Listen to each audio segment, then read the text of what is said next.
Welcome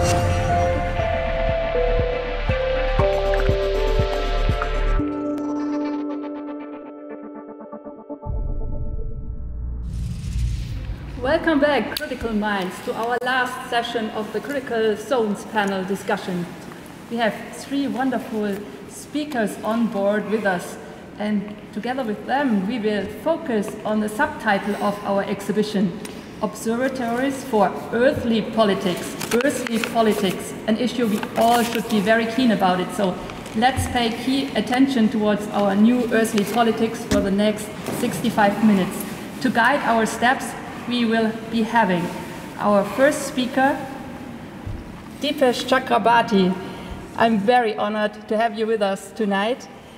Dipesh is historian and professor of history, South Asian languages and civilizations at the University of Chicago. With a courageous mind, Dipesh is scrutinizing moments of crisis in history and publishes most influential books such as The Crisis of Civilization or forthcoming The Climate of History in a Planetary Age.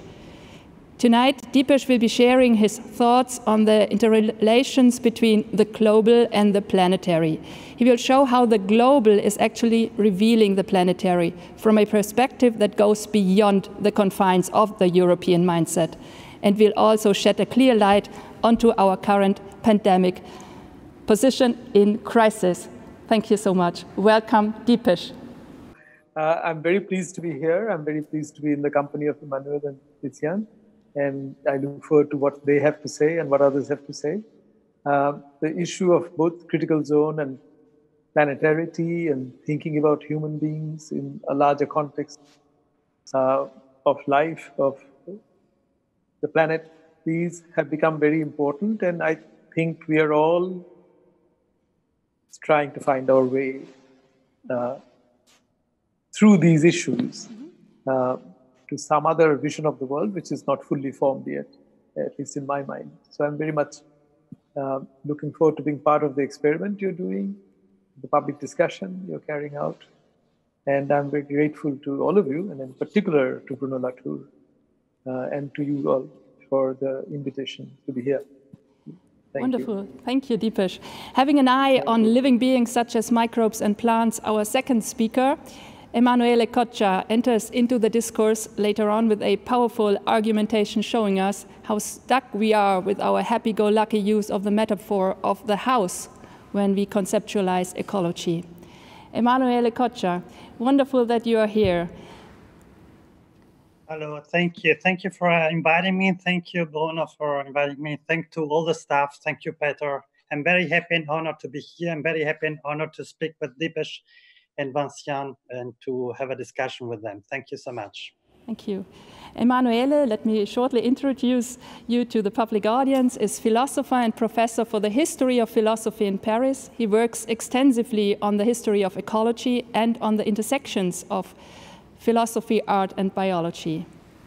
From Emanuele, we will take it further from his lecture on Nature is Not Your Household, keep this in mind, to the phonosphere. The phonosphere will be introduced by Vinciane Despret. Vinciane, we are terribly happy that you are with us tonight. How are you doing? I'm fine. I'm very happy to be there too. And I would like to thank you, Peter and Bruno and Dipesh and Emanuele and you, Annette, for inviting me. And so happy about being here with you. Thank you.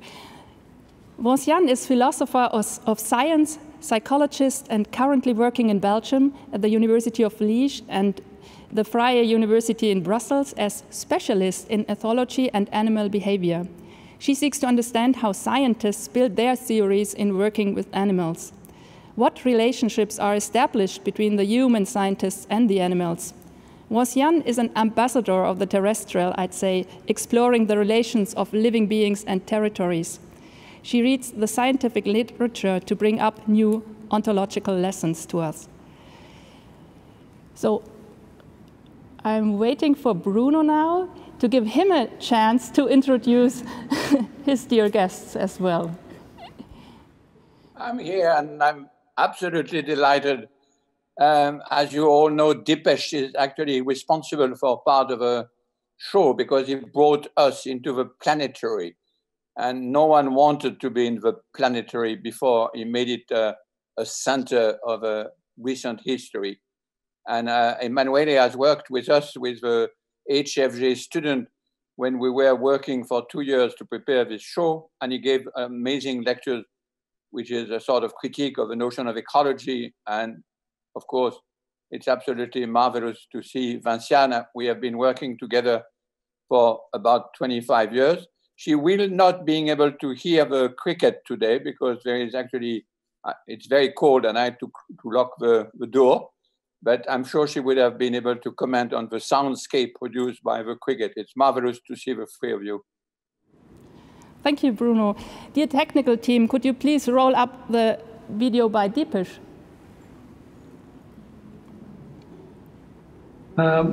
It's a great pleasure and an honor to be speaking on here and on this occasion, particularly to be in conversation with Bruno Latour. Bruno has been a wonderful interlocutor, friend, very generous friend over the last 10 years while I've been working on my own book on climate change and planetarity. And in some ways, the book has been a conversation with Bruno and some other friends, but he would be one of the most prominent friends, Bruno Zalasevic, François Hartog to some degree. These are the friends I've been in conversation with, and I think Bruno is one of the most key persons in this conversation. And with him, I have a lot of areas of very profound agreement and a lot of areas where I've absolutely learned from him, and some friendly disagreements or modifications of his ideas. And what I'll focus on are those friendly disagreements. But before I come on to my friendly disagreements, let me just chalk out the very large area of agreement that exists between us. So one idea that Bruno and I have been talking about lately is the whole business of philosophy of history and how it emerged in the West. I mean, Marxism being one kind of philosophy, but you can have a liberal view like Francis Fukuyama did in 1989, right? Where is human history going? And of course, when you look at these histories, as Carl Lewitt said a long time ago, it's almost a secularization of a Judaic-Christian idea of salvation, human beings achieving some kind of salvation. And in this history, I mean, Bruno's point always has been that how did people misread their own times when human beings, through modernity, were actually moving towards Anthropocene without knowing it, but kind of lurching from one stage to another stage towards the Anthropocene. He was making the point that that there are almost 3 or 4 moments when the planet, the world, is kind of brought into being by Europeans. So the first moment would be when Europeans expand and discover the new world and take other people's land and create European empires and colonies. That's so coupled with the scientific revolution, so-called, that was happening in Europe. You can consider that the first stage of making of the world or the globe. I think Bruno uses the word mundus for that. The second one is, as he says, the civilizing project that Europeans think they have from the end of 18th century on, and in a Christian version earlier than that. That is their job to civilize the whole world. So that is another making the world project. And then, of course, there's the Industrial Revolution and the forging of connectivity. So from the Industrial Revolution to the Second World War, you actually have technologies with which to connect the world, the telegraph, steam shipping. So fossil fuel, the coming of coal age makes for another lot of connections.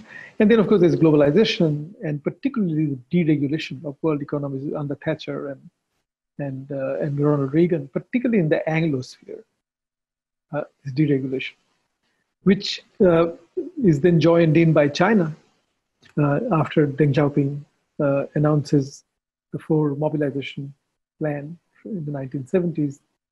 Mao dies in 75, and I think he announces it in 77 or around that period. And we've been living in that world, the intense world of globalization. And I was trying to argue in conversation with Bruno that this intensification of globalization makes, for all of us, for humanists, for non-scientists, the Earth system visible. So the fact is, the very fact that Earth system scientists like Tim Lenton, Earl Ellis, Milosevic, all these people are explaining to us what Earth system is to citizens. So suddenly this planet becomes visible as a as a dynamic actor behaving like a system. And Bruno makes an interesting point that the planet comes last in this series, of world making. But then the planet is the most ancient of all the terms. So European world making is 500 years old, and suddenly you have this thing that is 4.5 billion years old. So the most ancient thing comes last. And his point, since we have never been modern, and even from earlier work, has been that this European project was flawed. It was based on the nature-culture distinction, or what he calls the constitution of the modern. And therefore, it was always self-deceptive on the part of Europeans to think that this world could be made and that everybody could share in this world. So it's a flawed philosophy of history, you might call it. Gave rise to this idea of growth, continuous growth, infinite growth. And therefore, the problem he raises is how did Europeans manage to deceive themselves? And where I come in with my mild and friendly disagreement is exactly here, because my question is coming from having grown up in a place like India, is how did the non-European anti-colonial leaders buy into this vision? So why did Césaire from Martinique, who was a negritude poet, as you know, write in his book on Discourse of Colonialism that the problem with colonial rule was that Europeans did not keep their promises. They said we would come and modernize you, but they didn't build enough hospitals, enough railways, enough industry. We should build them. Nehru says the same thing. Nasser says the same thing. Nyerere says the same thing. So my question is, why do all these anti-colonial, anti-imperial figures buy into this regime? And even when you think of somebody like Gandhi or Tagore from India, who did not necessarily buy into the idea of modernization, that is, the idea of infrastructure. Gandhi was anti-industry. Tagore has criticisms of industrial civilization. But they, as phenomena, depended on fossil fuel. Gandhi would not have been Gandhi without steam shipping and without the railways, which were all coal-run. Tagore made about 75 or 80 global trips by sea, one by air, even he went to Iran. All fossil fuel-based. So their sense of cosmopolitanism, their sense of being global. So what I'm saying is, why did they buy into this? Did they fall in love with the material allure of modernization? And my answer would be, looking at Gandhi and Tagore and even Césaire, is no. They fell in love with the values of the Enlightenment. They fell in love with the idea of equality. They fell in love with, Tagore actually says in an essay that we own 4 things, I think he says, to the Europeans. And if I can recapitulate them. One is, this is peace in public life. Because before the Europeans came, you were nobody if you didn't know how to wield the sword. So becoming an important person in society meant that you had the skills to kill somebody. And the pacification of Indian society, which the Europeans carried out, of which my ancestors and Tagore were all products. So the middle class fell in love with the fact that you did not have to know to kill people in order to be a human being of note. Then the access to modern science. And then he says the rule of law and the idea that you are equal in the eyes of law. These ideas didn't exist. And the criticism of untouchability, caste system, was made possible by these ideas. Which is why Ambedkar, who is the best known leader of the ex-untouchable people in India, the lowest of the low, he said in one of his writings, he said, I wish, or he said, I would like to have Indian history begin in France in 1789. So he says, I want the French Revolution to be the first event, the inaugural event of modern Indian history. So there's and the problem is, what the Europeans also introduced at the same time, and not just these values. Europeans introduced the question of scale. Because just as they created this world, a large-scale entity, they also integrated large areas. So they created the thing called India. Gave rise to the desire for nation states. So the Chinese communists would want to own a big thing called China. And therefore, these values, which were inspiring, had to be scaled for very large areas.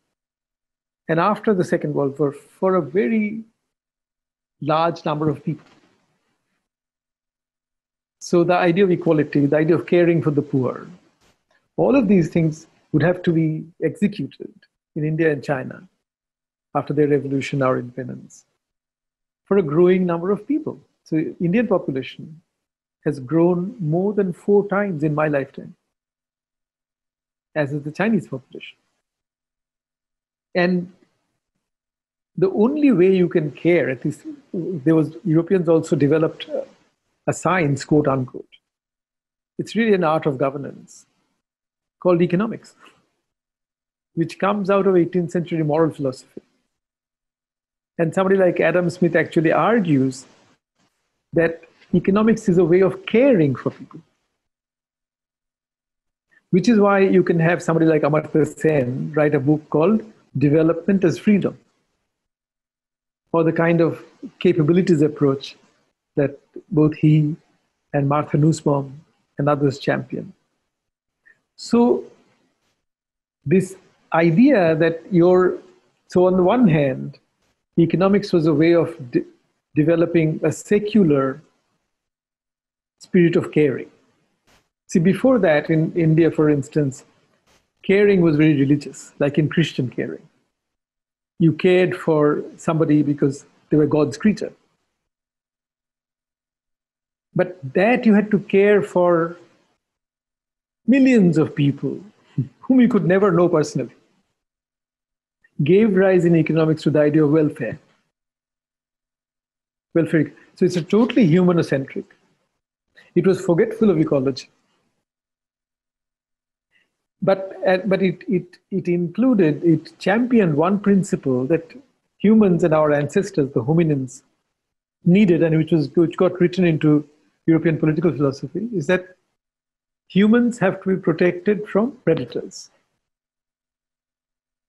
And the more humans created a human-dominated world order, order of life, we basically got rid of most of the wildlife that could be our predators.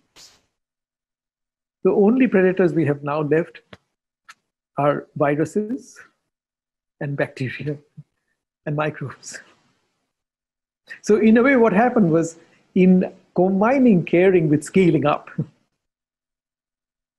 So when you read Hobbes, the basic principle is that protection of human life is a fundamental public good. And Hobbes assumes that it includes protection from not only from bad people, but also from wild animals. But the history of urbanization is basically the elimination of wild animals. So then you see the question of protection, it becomes the question of public health. And if you look at today's world, I mean, most of the emerging diseases, 75% in the last 20 years, in the world have been zoonotic diseases, diseases that come from animals. And this recent pandemic, the current pandemic, is a very interesting instance of what has happened to the scaling up, how global reveals the planetary. So on the one hand, the disease is global. Because we are global, we are mobile, we are large in numbers, that's a question of scale, and we are intensely mobile, so we spread the disease around. But it's also an event in the history of life, because this microbe, which probably has lived in the guts of bats for millions of years. Bats are much older than human beings. Bats have been around for 50 million years. And so it had a small local address. Now its address is global. Basically, it's colonized our body. And it's found a new way to become global. So we have actually scaled the microbe up into a global microbe, and therefore precipitated an event in the history of life and biological evolution. So in some ways, what has happened is that we have scaled ourselves up to such a degree that we have imperiled our own existence. So the whole principle that humans should be protected from our predators once meant that we have no other predators but microbes and viruses, by bacteria. And now they have become very effective predators because they're jumping species. And that's because the interface between wildlife and human life is increasing because of deforestation, logging, road building, human habitation, illegal trade in wildlife, all of those things. So let me just finish there. Let me say this, that the predicament is deeper than the predicament of high modernists, whom Bruno criticizes. We don't understand the predicament unless we take very seriously the question of mass poverty.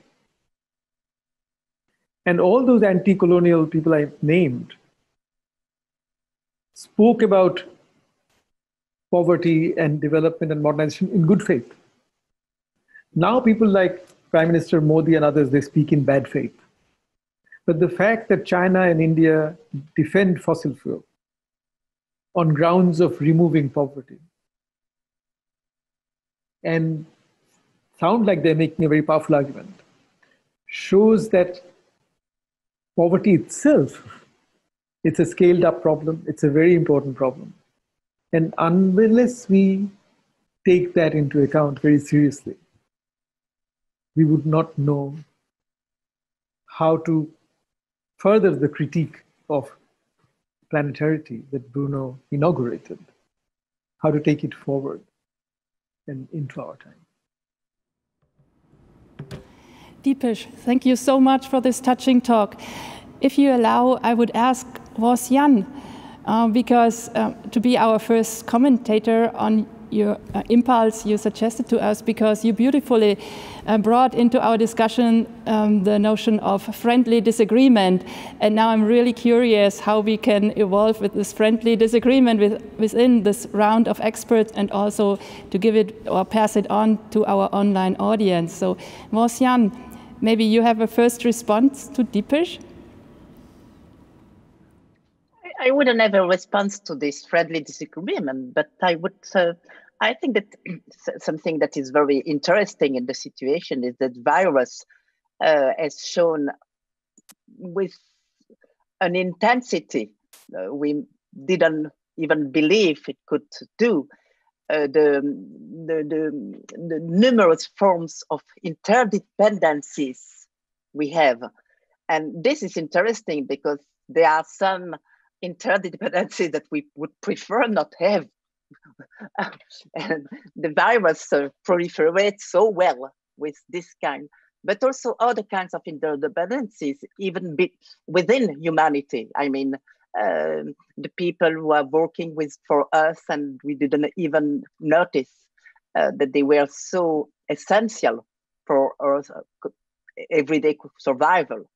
And I was thinking about the birds, but the birds we're going to talk later on about them, and about the interdependencies between a lot of animals and between a lot of peoples. And I think it is very interesting to see that globality may be also, when it is shown by a virus, take the form of interdependencies. And I remember Bernadette Vincent, she wrote a very, very beautiful full paper in, I don't remember where was it, probably in Terrestre, but I'm not sure about that. And she says that we are not in war with the virus. We need to be only diplomatic, and we have to compose with this virus, because to be on war won't help. And we cannot win that war, but we can be diplomatic with it or with him. It depends if it's it or him when we talk about virus. Thank you. Emanuele, what would be your take on these interdependencies? No, I would just perhaps add some remarks, in the sense that this dimension of, I would say that perhaps this interdependency is not just something that in a way affects the life of the present situation. It is what actually built what we call the planet. So in a way, we should perhaps extend what Dipesh said, and see it in a historical framework, in the sense that the planet was not habitable as such at the beginning. And if we can inhabit this planet, if we can inhabit the Earth, it was just because of the millions of years of other living beings who changed centimeter for centimeter the surface and the structure of this planet in order to make it livable, not just for themselves, but also for all other living beings. So in this sense, because we are actually, we think interdependency as something which exists only on the simultaneous, on a synchronical level. Actually, it is an historical dimension, in the sense that we are in a way interdependent, for instance, from the very first living beings who started the work of Jesus, of changing the Earth in order to make it much more habitable than it was at the beginning. So, and also the ecological thinking should perhaps extend itself in this historical dimension. So the problem is what we are doing now for the next generations of other living beings. So that would be my point. Mm-hmm. Thank you. I would like to ask Dipesh the following question. I hope you know the model what Bruno has given us for orientation. This is his model with different attractors. No? One attractor is a globe, another attractor is a local, another attractor is a terrestrial. So my question is, would it make sense to situate your idea of the planetary in this model? And where would you situate it, Dipesh, please? I would say that the four world-making enterprise that have come from Europe in Bruno's terms, and I'm actually referring to a draft paper that Bruno sent me. Of them, I'm like expanding Europe and actually finding the laws of seas, the laws of navigation, all of these things. It's a world-making event. And then you have the civilizing project, then you have the industrializing project, and then you have an intensification of extractive capitalism, which makes us realize that this planet is active, dynamic, it's a dynamic entity, and we begin to see the planet for what it is. And I'm touching on Emanuele's point that at the end, we see something that is historical. Because Earth system science is a historical science. You can't talk about the modern atmosphere without mentioning that it's been around for about 400 million years or something. And we come very late. So you create a planet at the very end, which is both spatial as well as temporal, and it goes temporal back. And the question I'm trying to raise is how to connect this planet to Bruno's notion of the terrestrians. Because the idea of terrestrians, which I embrace intellectually, is a critique of the idea of humans as the solo actor or agents. But the question I was trying to raise in my talk is how do we build those bridges? And, I'm speaking in the context of there having been a huge big cyclone, both in and around the city of Calcutta, where I grew up, the last few days. And about more than 10 million people have been displaced. Houses have been destroyed. These are mud houses in the countryside. Calcutta has been devastated. 5,000 trees have fallen. The most immediate demand in the political realm in India is give us more money so that we can build brick houses to replace mud houses. So you see, faced with planetarity, because actually cyclones in the Bay of Bengal are becoming more powerful because of global warming. The temperature of the seas, the surface temperature is going up, which makes the cyclonic storms more powerful. But what is the demand? Political demand is for more money, that is for more growth, so that mud houses can be replaced by brick houses for millions of people. And my question is, how do we connect this? How do we address the question of mass poverty, which is a product of planetarity? The fact that fossil fuels allowed the energy available, its use in medicine, public health, allowed us to grow in such numbers that you began to have not only poverty, but mass poverty on a mass scale. And welfare economics gave you at least the illusion that you could deal with the problem and care for these people.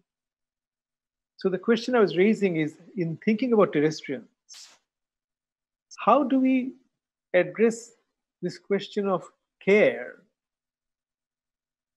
See, Carrie Wolf and others have raised this question. Can we care for the anthrax virus? Can we care for the novel coronavirus?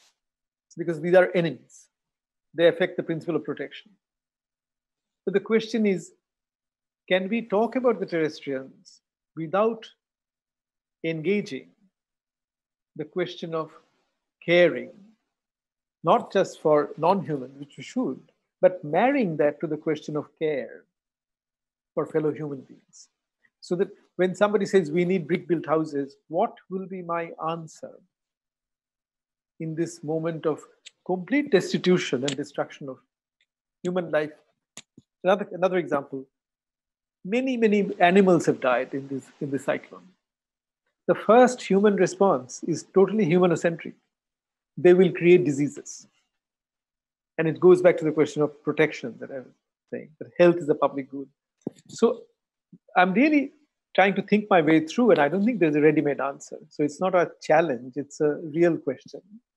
How do we connect the idea of the terrestrial to these urgent problems of this desire for protection that masses of destituted people have? I mean, not the rich people, because the rich were not as affected. And that is a question I'm pondering.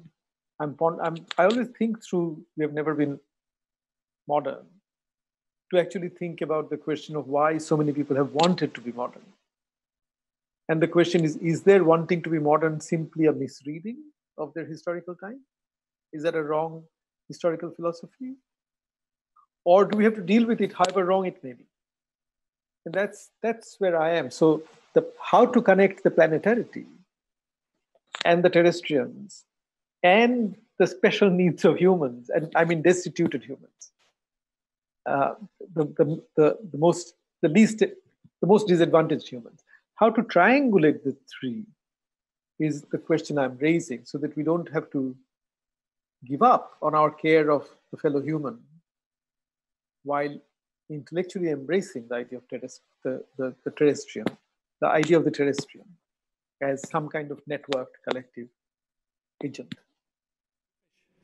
Dipesh, yeah. Can I say that your ideas, by criticizing the global, we reveal the planetary, and the planetary is close to Bruno's idea of the terrestrial. But what I'm saying is, this is the criticism that I also get. Okay, this is the planetary. What do humans do with it? What do we do with it? What is the next step? Because we're all thinking not only of critiquing the infrastructure of modernity, but we're also trying to imagine not just what the world would have to look like if we're not organized on these principles, but how do we make a transition to that other world? So I think planetarity reveals the problem of the terrestrian, that we are in it together. It does. But how to connect it to our sense of this moment of politics, that's what I'm trying to figure out. And that's what I think Bruno is trying to do in his book, Down to Earth. I think if I don't read him wrong, he's also trying to do that. Thank you so much, Dipesh. Bruno, please. Well, a lot of difficulty with the sound, so I've lost some of the Dipesh talk, but I understand the situation, which is I'm lost, not because of the sound, I'm lost because of the enormity of the question which are raised.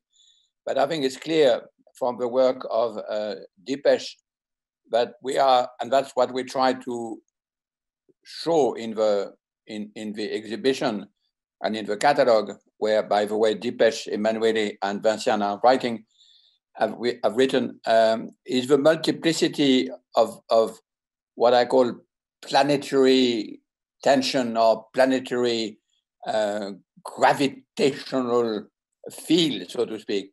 Because the people he mentioned who want to have a brick house, we all simultaneously are in all of those different dimensions, I think. We certainly, after 2 months of lock-in, many people in the industrialized West want to take a plane. I want to take a plane, go to a restaurant, etc., etc.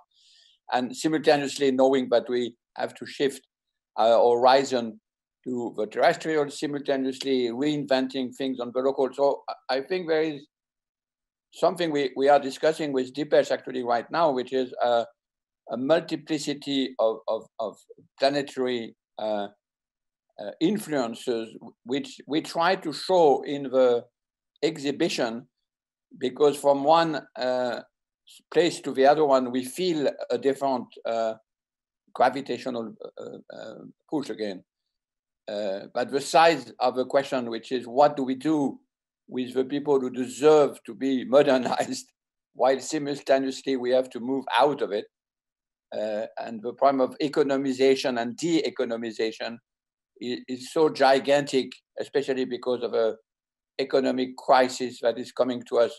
But I'm simply terrified, I have to say.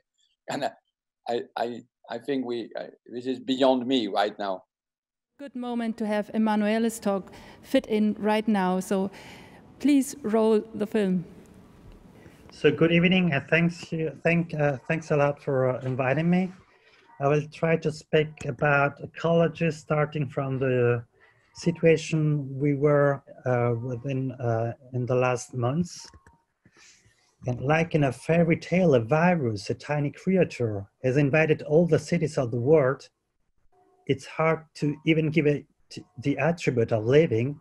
A virus is one of the most ambiguous beings on the face of the earth. It inhabits the threshold between chemical life, which distinguishes matter, and biological life, which characterize the living being. It's not possible to clearly determine to which spheres it belongs.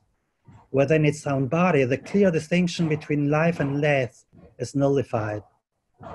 This aggregate of freely floating donating material has invaded the squares of our villages and metropolises. Just like in a fairy tale, cities have disappeared. To defend themselves against an invisible but powerful enemy, they have exiled themselves, declared themselves banished and outlaws, and now lie at our feet like in an archaeological museum or diorama. To defend the lives of the members, cities have committed suicide. SARS-CoV-2, this tiny fairy tale creature, or rather SF creature, has not just killed hundreds of thousands of lives, but it's also caused the suicide of political life as we have known and practiced it for centuries. It has forced humanity to start a strange experiment in global monasticism. We are all anchorites who have retreated into their private space. We are left with our homes. It doesn't matter whether they are small or large, apartments or real houses. Everything has become home, which is not necessarily good news. Our houses do not protect us. They can kill us. You can die from excess of home. Home has been our obsession for centuries. We live there, we spend a lot of time there, and above all, we see homes and households everywhere. We pretend that all non-human creatures have a relationship to space equivalent to what we call home or household. One of the results and evidences of this obsession with home is ecology. Ecology is not the science that seeks to study the mutual relationship of all living beings with each other and of these with their environment, but also and above all, the ideological projection of this domestic obsession on non-human beings. Already because of its name, ecology literally means science of the household, all ecology is dominated by this metaphor, by the home metaphor. Now, where does this obsession come from? There is nothing natural about it. Why should the relationship that living beings have with each other resemble our domestic sociality? Why don't we use, for example, the metaphor of the city, or the metaphor of a town square, or the metaphor of friendship? When we try to imagine how all living people relate to each other, we invariably imagine them as members of an immense household as big as the whole planet. Do we need Ibsen and Tolstoy to teach us again that houses are not particularly happy places? Why have we been so cruel to our non-human friends to the point of thinking of them as characters in a planetary tragedy in which everyone is confined for life in their own home? The answer to this question is a bit long. I will try to summarize it. The responsible guy is Linnaeus, the Swedish biologist to whom we owe the biological classification system of living beings. In 1749, one of his students, Isaac Bieber, published the first great treatise on ecology and entitled it, translated in contemporary terms, On Natural Household, on the Domestic Order of Nature, De Economia Naturae. Why has nature been interpreted as an enormous domestic order? At the time, most biologists did not believe in the transformation of or evolution of species. In such a context, the only way to understand whether there is a relationship between an Arizona buffalo and an Australian fly was to take the point of view of the one who had imagined, designed, and created both, God. Being responsible for the existence of both, he must have conceived and established a relationship between these two species, as well as between all living species. Now, in the Christian universe, God relates to the world not as a simple governor or political leader relates to his people, but rather as a father relates to his family and home. God has power over the world only because he created it. On the other hand, the world does not relate to God as a subject relates to the ruler, but rather as a son to his father. Whole life on earth, therefore, is one household and one family of the one Father God. For this reason, Bieberg and Linnaeus called this science economics of nature, so the science of household in nature. It was then Haeckel, a 19th century German biologist, who suggested to switch from economics to ecology to distinguish this discipline from capitalistic economics. The image of the household proved useful because it immediately expressed the evidence and the need for a reciprocal relationship between all living people. All are part of an enormous house, an immense family. However, it is also problematic. First of all, this image is the heart of all patriarchy. Ecology does not realize this, but it continues to be, in essence, a patriarchal mythology, regardless of all the efforts made by ecofeminists. In antiquity, as today, the house is a space in which a series of objects and individuals respect an order, a disposition that aims at the production of utility, and it is subject to the power of an individual, a male one. To say that life on planet is a great house means that it respects that order and that each element that composes it produces a form of utility by virtue of that order. From this point of view, ecology shares the same origin, the same vocabulary, and the same conceptual structure with capitalistic economy. Ecology will never save us from neoliberalism. To think in an ecological way means to believe that there is an order to defend, that there are limits in nature that are not exceeded, and that these limits are limits defined by patrimonial and patriarchal relationship with other species. There are other people's homes, the ecosystems, that we must respect, just as we are called to respect the homes of others. Private property. It's like conceiving the world as an immense Schrebergarten, an endless extension of small gardens where every species is cultivating its own space, lost in an eternal quarantine that doesn't know an outside city, a space other than home. It is difficult to associate this form of life with an idea of happiness. We have experienced it in these days. And at the end of the day, to think that the earth is an enormous house also means literally believing that all living creatures, except for human beings, are under house arrest. We do not recognize the right of other living beings to leave their homes, to live outside, to have a political, a social, and non-domestic life. Animals, plants, fungi, bacteria, viruses stay always at homes and can only stay at home. Their natural state is a lifelong quarantine. After all, the reaction to the crisis caused by SARS-CoV-2 was a radicalization of ecological thinking. Now, even human beings must respect their own ecosystem, stay at home, be ecological, do not have politics, do not have social life. If people, thanks to cities, once arrogated to themselves the right to travel anywhere and live freely, now all living beings, no one excluded, must exist like monks. Ecology is actually that, the idea that all of us, human and non-human, are monks of Gaia. This unprecedented situation is perhaps an opportunity, a chance. SARS-CoV-2 allows us to free ourselves definitively from the nostalgia and idealism of home. The house is by definition a strange theater that allows us to cultivate the illusion that in order to live, we do not need any other form of life. It is enough to bring together women and men through stones and metal to become eternal.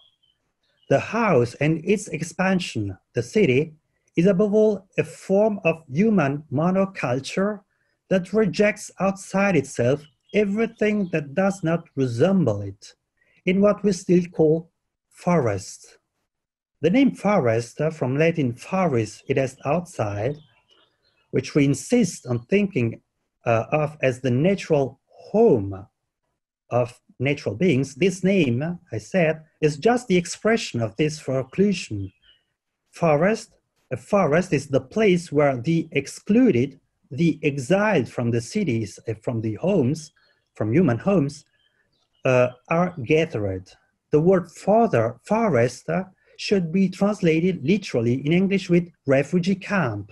So every time we think of the forest as a natural place, as home for trees, animals, bacteria, viruses, we say that non-humans must live in exile in refugee camps. Please, let's stop confining all the living beings to their homes. Let them live. Let them move around like we like to do. Let's get rid of walls and houses. We no longer have a choice. It is time to free ourselves forever from the imprisonment of houses. It is time to break the planetary quarantine we call ecology. No one stays home on this planet any longer. Thank you. Thank you, Emanuele, for this really vivid talk of getting rid of our obsession of the house and freeing the beings. Now, this could also be a sense of caretaking, and I heard that the topic of caretaking is really a topic in our chat right now. So let's have the audience enter in. I guess it's a question for you, but maybe also for the whole panel. Barbara? Yes, so actually we have several questions from the audience referring to the notion of non-anthropocentric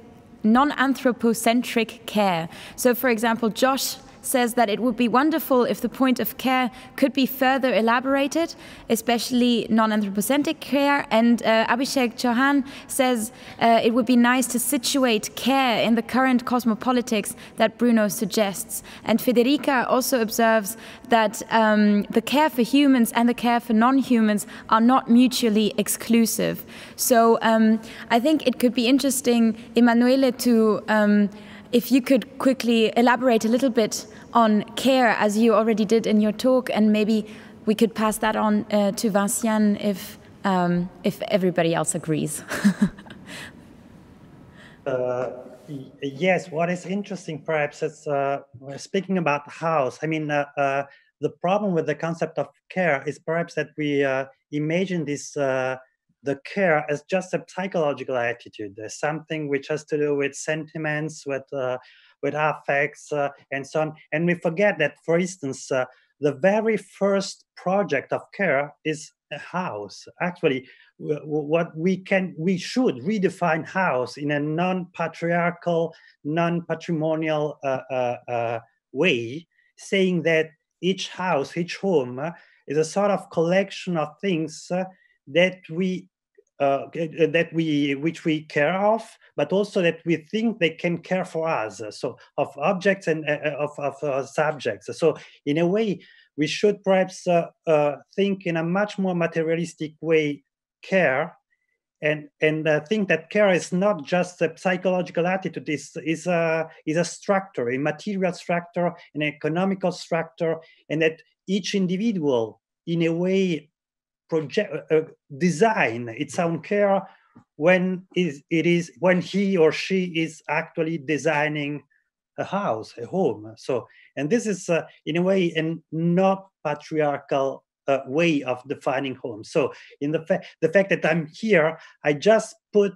I mean, there is my daughter, and there is a couple of things I care of, but also a couple of things and persons I think they can care about me. So.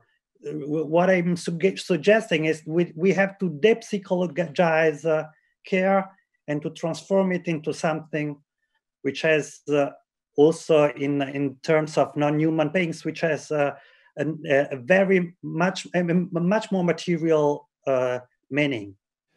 I would like to support the idea of Emanuele, the idea of non-anthropocentric care. Because there's a famous book by a French philosopher called Michel Foucault, Souci de soi. That means about the technology, taking care of yourself. And this was meant especially only that human beings take care of human beings. But now we learn this is not enough. your idea is precisely this. When you take care only of yourself, you don't really take care of yourself.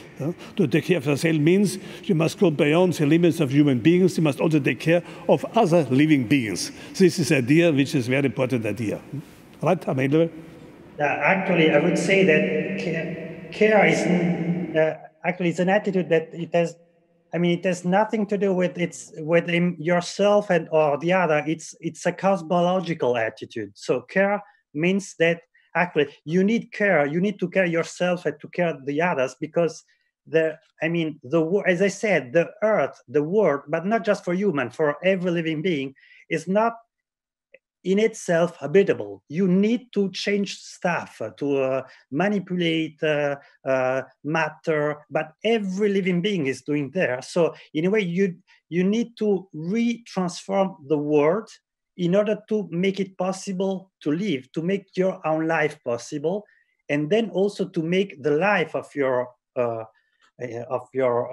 close loves also possible and good. So from this point of view, I would say that the concept of care should be conceived or imagined beyond every form of psychological idea, but also beyond every opposition between the self and the others, society, individual, because care is just a cosmological attitude. So it's really the attempt of recreation of a world which is, in a way, much more livable, much more habitable. So for more than yourself, because of course a home is always open to other people and other species. So, Emanuele, I like the title of your lecture, Nature is not your household. I like this critique of the metaphor and model of the house, because traditionally ecology and economy comes from the Greek word oikos. Oikos means house. And people have been thinking when the administration of the house is the ecology, or the administration of the house can be economy. But now I learned from your lecture, this long tradition is very dangerous. This metaphor and model is very dangerous for our relation to our environment and to our nature. Correctly? Yeah, exactly. What I wanted to show is the fact that actually ecology and economy are two twins brothers or twin sisters. Actually, they are exactly the same. They share the same epistemological structure, and they have the same also way of thinking about life. Of things, of artifacts, of human artifacts for economy, and of non-human beings for ecology. And the problem is that this structure is a patriarchal one, it's a patrimonial one, and it is in a way founded on the refusal of recognition of the fact that other living beings has the right in a way, as the agency of doing something other than being at home, and the right to, in a way, go beyond the space we supposed to belong to them. And also, I mean, there is a very, very interesting story about the birth or the genesis of the concept of invasive species or autochthonous species. It's a long story, but I just want to say that these categories, this also judgment on the basis of which we used to distinguish species which should belong to a special space or territory, and other species who are migrant. This distinction comes from very, very crazy work of a British botanist of the 19th century who just took the categories of the British common law of the 19th century and applied them to plants, which means that each time that we say that species, for instance, an Alianthus or I don't know, is an invasive species, we are just asking plants to behave like a good British citizen of, or like a good citizen of the Commonwealth of the 19th century, which is a totally ridiculous attitude. So in a way, we are totally stuck even within ecology, in a very strange form of counter-totemism. So we are asking non-human beings to behave like very good and very polite human beings and bourgeois living beings, not just human beings. Emanuele, in this context, what do you think about the taxonomy of plants and animals by Buffon? Is this something better? Yeah? I would be very short. No, I would say that we have to recategorize also taxonomy, because we think taxonomy as something totally, in a way, absolute. But since Darwin discovered that a species is just the production of a previous species, so that means that, for instance, we are human just in front of the primates, of the apes, in the same sense that my daughter is daughter just in front of me, not in an absolute way. So species are not absolute categories. They are just, in a way, symptoms of genealogical links. That means that that exist just in a relative way, I would say. So the taxonomy is like genealogy. So it's something which is extremely cultural, artificial, and also, in a way, relative. I think it's very fascinating what Emanuele was saying, and I was actually thinking, Emanuele, to what degree you might think that your thought is based on the experience of Europe. Because I was thinking of Australian Aboriginals who didn't have houses and could not have thought in terms of houses. And so I was thinking of human history, where what evolutionary biologists talk about is the need for caves as protection from predators. So that goes back to hominins. So a desire for protection I find very, very ancient. But I was thinking that this, Hannah Arendt in The Human Condition is exactly raising this problem in a different way, situating economy in the household. But I was thinking that what is the degree to which we sometimes, using these metaphors, use metaphors that also come from particular histories of habitation. And surely, in Bruno's point, this has become everybody's history. So I'm not denying that. So this European history is now part of my history. But I was thinking of particularly Australian Aboriginal history and some of Viveros de Castro's work,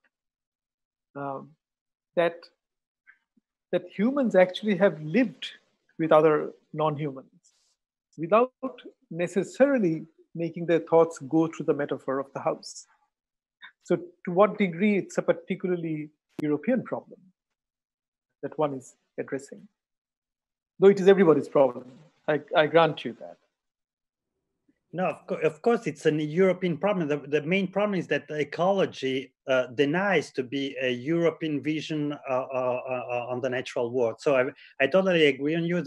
What I'm criticizing is the fact that ecology itself, thinks itself as something which is scientific or totally universal, planetary, where it is just expanding a very, very historical, not even European, because it's a very typical ancient Greek model on the life of all living beings. So that's would be a problem.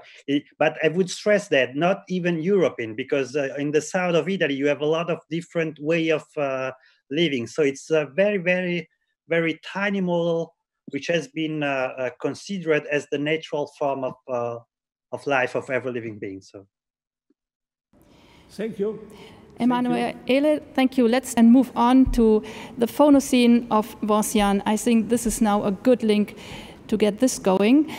Could you please roll the film, The Statement of Vinciane? Since the beginning of the quarantine, some of us, mostly urban citizens, are discovering that we were not alone, that the world was not made only of humans. Not a day goes by from me without receiving a recording of bird song or testimonies of the joy of the bird presence. One wonders how it is that we hear them now. Was it the silence that now reigns that makes birds finally heard? Was it because we were much more attentive? Or was it because we have for the first time since long the time to listen? Or was it because most of us, locked in our house, were more often than ever stuck to our windows, or for some to our balcony or our garden? Some also evoke the fact that confinement would make us experience our lives and those of the birds in contrast. They are free to fly wherever they want. Considering the feeling that birds would now be freer than we are, I wouldn't go too fast to say it. Let us not forget that the quarantine begins mid-March, when the birds were very busy with territorial concerns. Territories are a serious form of attachments, territories being homes from which one cannot easily move away.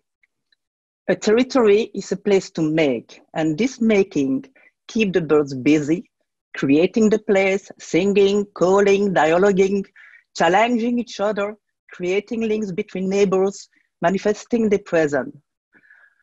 Possessing a territory requires first and foremost to be possessed by it.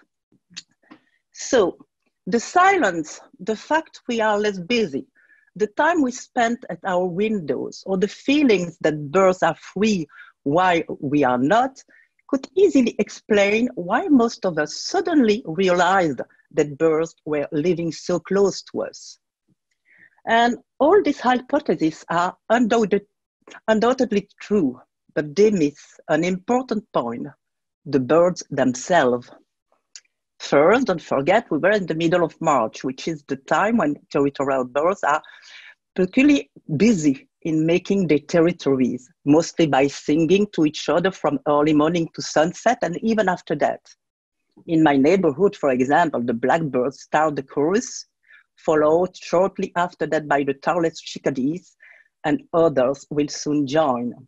Secondly, how can we not imagine that the birds also have a perspective on what is happening? In the novel Little Birds, Japanese author Yoko Ogawa writes that birds are careful. What she means by careful is that birds immediately grasp when something is not the same as usual. Birds have memories, she continues. They compare their memories. Undoubtedly, the birds have a perspective on the pandemic. They actually probably have a lot of fun. According to some ornithologists, the birds that choose to live in urban areas sing now earlier in the morning, and some bird watchers have made on comparative graphs in Catalonia. They show clearly huge differences between normal time and long down time. Birds, still according to ornithologists, might get along better as they can hear each other far better. And we may also suppose that they sing differently. They seize the silence as a chance, and they sing more as they don't have to struggle with the noise of the environment. Maybe they sing with more enthusiasm. The very same silence made the birds sing and made us hear them.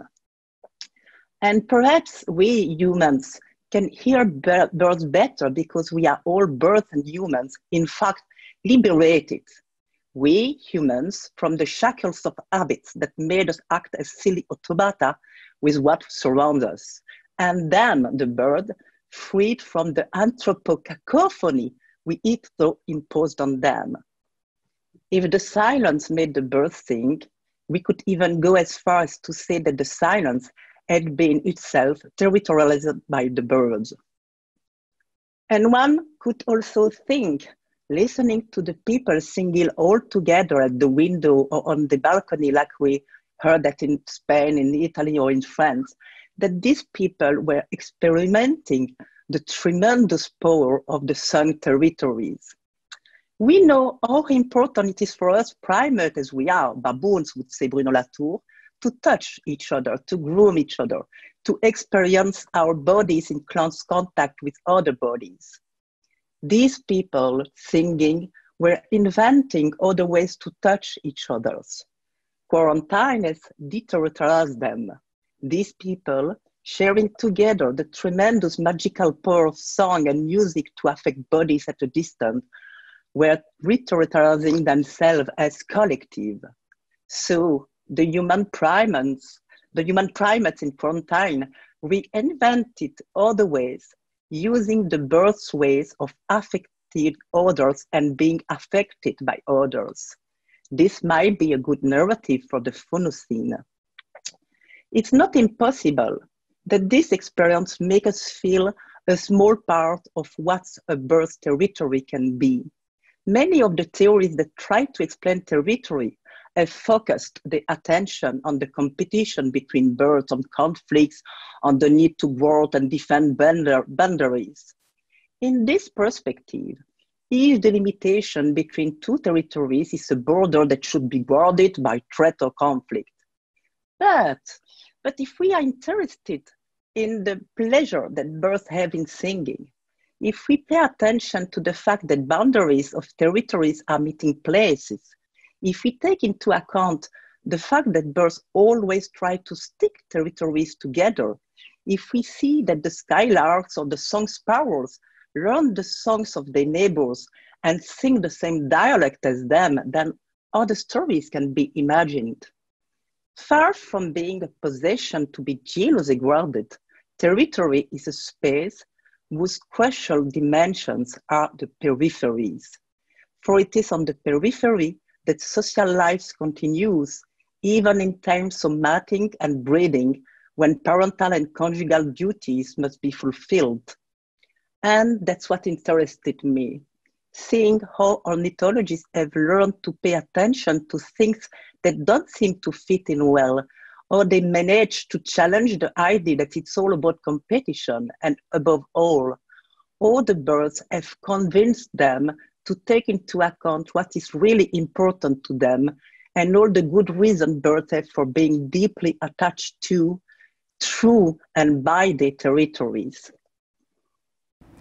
Thank you so much, Vinciane, for your talk. And now I'm a bit hesitant to use my human language to respond to you, but I'd love to hear Bruno giving a response to Vinciane. I cannot sing and my crickets are not being heard, unfortunately. But I was absolutely stunned by the connection between Emanuele's question and Vinciane's answers. So it's quite extraordinary to see a redefinition of boundaries. But I'm also struck by Dipesh's question to Emanuele, because of course, the definition of home, which was criticized so beautifully by Emanuele, is not only anthropocentric, but of course, Europeocentric. And actually, Emanuele made reference to the Roman definition of a villa and the Greek definition, Aristotelian definition of a home. So I'd like Vinciane to tell me how she would deduce, so to speak, from the birds, learn from the birds, an alternative definition of home and boundaries, because that's what she does in her book, and of course what she does also beautifully in the catalog. Yes, I think that it's an answer to Emanuele. You're right, Bruno. And I think that Emanuele is right saying that ecologist discourses may, in fact, have taken some metaphor too quickly and didn't think about this metaphor. But I don't find these metaphors in birds in ornithologists. And this is very interesting because ornithologists they're not busy with anthropomorphism generally.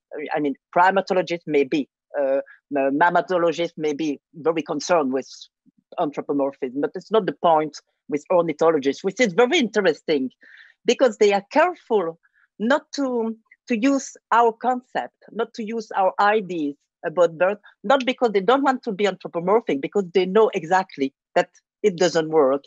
And because they are innately comparativist, because birds are not a species, they are multi-species.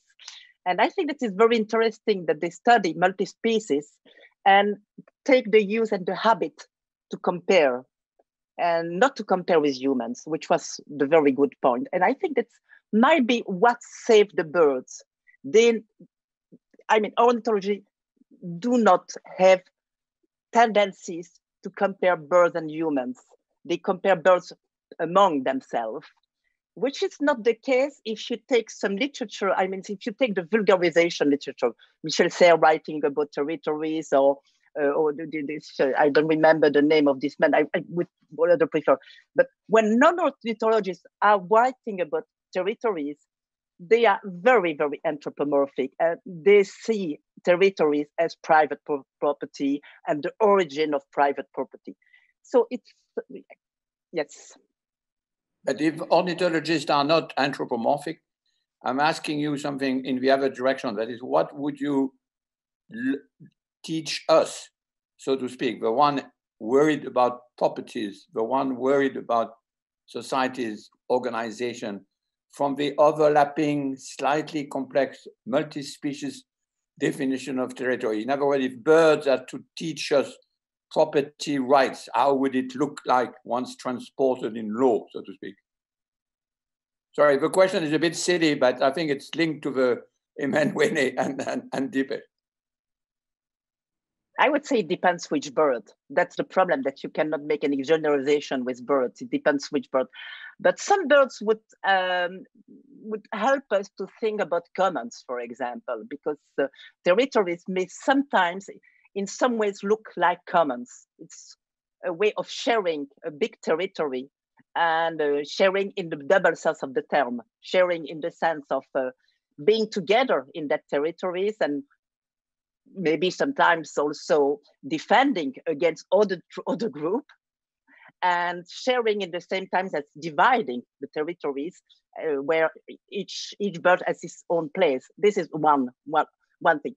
I think that the most important thing for me that the birds taught us is the importance of peripheries, which are not boundaries, which look like boundaries, but they are, first of all, peripheries, which means they are site of relationship, fighting, of course, but also exhibiting and socializing and dialoguing and singing and so on. And I think that is the most important point. I would like to say another thing to Emanuele. I think that I wouldn't drop too fast the notion of territory of home, because we might need it at least to see, to take into account the fact that a lot of animals have lost now a place to live. And I think that we need some metaphors, even if they're not as good as they should be and so on. But if we want to take into account the loss of territories, we have some more. I think that this touches us to think in that terms. I would say two things. First of all, I would perhaps say something about this question, try to answer or give another answer to what Bruno said, because of course, if you're looking at birds, you do not have this problem because the space they inhabit is not solid at all. So it's in a way, no, in the sense that they inhabit air, which is a totally different physiology. So I would, first of all, for instance, then take over was what Thomas, Italian-Brazilian artist, says. He proposes to replace the concept of Anthropocene with the concept of Aerocene. So, and perhaps we should start thinking that we inhabit air and not land and not soil. So we have perhaps to change the orientation, and also to change geometry, because what is changing is the fact that when you're speaking about air, geometry knows itself as something which has just a semiotical consistency, whereby when we speak about geometry of land, we think that it's really the truth. So it's perhaps this is something we should change. But what I'm concerning your question, I would say that the loss of space, of territory, of course, should oblige us to think something like a home, but then we should just perhaps drop the word home and just speak about about care, because home, what we call home in a non-European perspective, is just the act of picking up some elements and try to make out of that something which is not just the word, but it's something we can stay and we can care and so on. So I would say, no, let's the word home and all these concepts actually aside, and let's speak directly of caring or of care space or something like that. Carescape, for instance, not home, carescape, for instance, I would say. It's much more interesting because then you can also avoid to fix yourself to a space, because the care space can change, but what rests is the care, is the fact that you are caring about something and this something is caring for you. So, Vinciane, before I pose you a question to Vinciane, I would just remember that the romantic poet Novalis, he said about home, he said the following sentence: wherever we go, our aim is home. This is a romantic ideal. But I have a question to Vinciane. I think your ideas could be an important contribution to the sciences of humanities, because it is another step, it seems to me, in the critique of in the sense of Derrida, of logocentrism. Because Derrida, he criticized logocentrism by making the difference between writing and speech. And he said speech is a real element. And now, but Derrida, he confines his ideas to the human horizon. He was criticizing logocentrism only from an anthropomorphic point of view, saying, okay, people speak and people write. But now you extend this critique of logocentrism, that you legitimate the sounds of birds. This goes beyond the human horizon. So I'm correct to see that you are deeper in criticizing logocentrism as a too much anthropomorphic concept? Yes, you're right. And you know, I think that I lately read Ursula Le Guin, The Acacia Seeds, and she's imagining a society, an association of theolinguistic in the future. You know, we don't know which future, and they all this theolinguist, theoro meaning wild, salvage, so animal linguistic. Imagining that animal makes poetry and pamphlet and literature and so on. And I think that it's a very good idea that Michel Serres taught us, that animals are readers and writers. They write on each other and they write on the things, and they can read, like hunters can read, animals can read and write. And I think that the logocentric prevent us to think about animals having other modes of reading and writing. And I think it would be a path that I would like to take. Thank you so much. I have Kronos in my bag, and I think we should have a full stop right now. And the good news is that we entered a discussion here, we started it, and I thank you all so much for the passionate and vivid voices. But for now, I think we will continue these discussions, which we just briefly, so to say, started along the course of the exhibition during the next months. We have a program with different speakers, and we will pick up on the discourse. So this was so exciting to have all the different viewpoints, and within this little amount of time we had, we brought up so many aspects, and it's now time to unfold them further. But for now, let's have a break here, and thank you all so much. I would pass on to Bruno. You have, no, yeah, okay, yeah, okay. And I will pass on to our next program, which Barbara will introduce to us. Thank you all so much. Thank you. Yes, so thank you so much to this wonderful panel and to all the panelists. It was such a nice discussion, and I just wanted to end with a quote from the public, from the audience on Telegram that said, "More of Vinciane's dog, please." And we have now moved from the critical zone of yesterday to the doggeritical zone, and I say this with a clin d'oeil to the interpreters, because this is going to be difficult to translate. So thank you very much to the panelists and to the audience. audience. And we're now going to take a short break because we are going to go into an open bar Zoom session, which is going to be entirely in German. However, we unfortunately have 30 minutes delay, so we really apologize for this. But we're happy that you're still with us.